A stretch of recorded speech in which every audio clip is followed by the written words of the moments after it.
A routine 2-0 win over Sunderland, check. Liverpool beaten at Anfield, check. Fantastic 4-2 win over Brighton, check. And now, a painful draw against Nottingham Forest. Ladies and gentlemen, welcome to Manchester United's Premier League title charge. Welcome back to the channel. This is Football Edge. If you love sharp takes in football, you've come to the right place. So please subscribe and smash that like button. It really helps us build this community. In the next few minutes, you'll get to see why Ruben Amorim's Manchester United might just be EPL title contenders this season. So we just witnessed United roar past Sunderland, Liverpool and the rest. The first and most critical reason United are back is simple. The goalkeeping crisis is over. Let's be honest, this run might not have happened with Bryan Mbeumo or Onana as goalkeepers. With Senne Lammens doing the business behind the defence, no one's going to be having their hearts in their mouths when a shot or cross comes into the United box.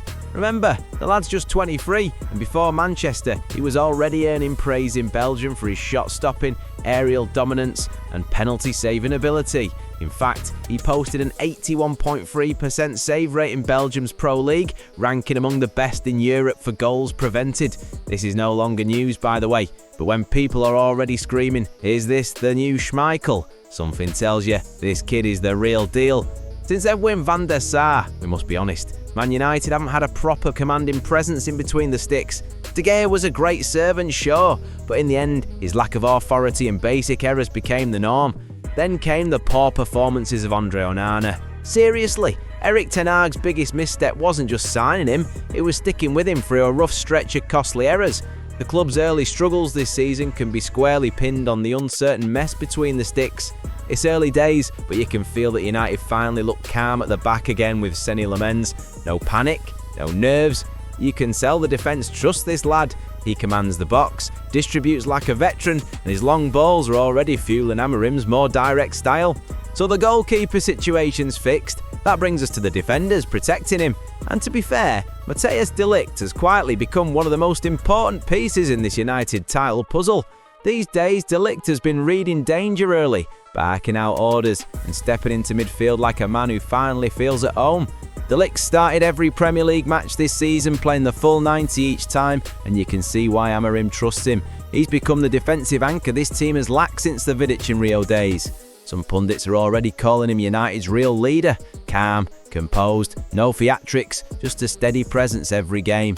And here's where it gets exciting. If de Ligt keeps this form up and Lisandro Martinez comes back and stays fit, United's back line might just be one of the most balanced in the league again. If we had Harry Maguire, who's quietly become clutch under Amorim, throwing his body on the line and even chipped in with late headers, this looks like the foundation of a genuine title charge. Now let's slide into attack, where something electric is cooking. A very lethal Amad plus Mbeumo combo on the right flank. We all saw the questions last season. Can Amad and Mbeumo even coexist?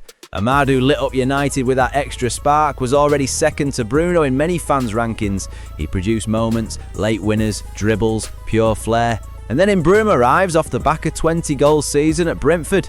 That's no small talk. That screams hungry, proven output in the EPL. Early on, the pairing felt experimental. A tweak here, an adjustment there. Amad slided into a wing-back role which was a bit awkward to watch. However, Mbeumo was busy threading runs behind him. Against Liverpool, Amad slipped that outside of the foot pass to set the Cameroonian through inside 2 minutes. That was pure Heisenberg chemistry in motion. If this duo keeps firing, with a defence solid behind them, United's title charge won't look like a fluke. Trust me, it'll look like design. And just when you think United's attack couldn't get any sharper, Amorim pulls another card from the deck. A Brazilian wild card in the person of Matheus Cunha. The energy shifts the moment he steps on the pitch. You can feel it. The swagger, the drive, that little bit of chaos defenders hate. He didn't hit the ground running right away. No goals in his first few. A hamstring tweak here and there. But if you watch closely, you saw something building. The movement, the intent, the link up with Bruno and Mbeumo. It was only a matter of time. Cunha's blend of aggression and elegance fits Amorim's system perfectly. He presses like a madman, dribbles like it's personal, and links play with that street football intelligence only Brazilians seem to be born with. Now imagine this, Amad feeding Mbeumo's runs, Mbeumo pulling defenders wide and Cunha slicing through the gaps. That's no longer chemistry, that's title-winning synergy. If these three stay fit, United's title charge won't just be a dream, it'll be scary, but not for the Red Devils. But while United are building something real, let's not pretend the competition isn't crumbling around them. First, there's Arsenal. Then there's Liverpool, the champions who spent a mind-boggling £446 million in a single summer window to overhaul the squad for Arne Slot. To some, that looks less like a structured rebuild and more like a desperate spending spree. And so it has not been going according to plan. The Reds are currently sitting down in 7th with 4 straight losses already. Their new £116 man Florian Wirtz is struggling to settle, and the team lacks the trademark intensity that defined the Klopp era. And finally, the old enemy, Manchester City. We all know Pep Guardiola's side is capable of a 15-game winning streak, but look closer. The brutal truth is that they're heavily reliant on Erling Haaland to deliver the goals. The Norwegian has 11 goals in 8 matches, accounting for an alarming 65% of City's total Premier League goals. Even Guardiola has openly admitted his attackers need to step up, saying, "I can't rely completely on him."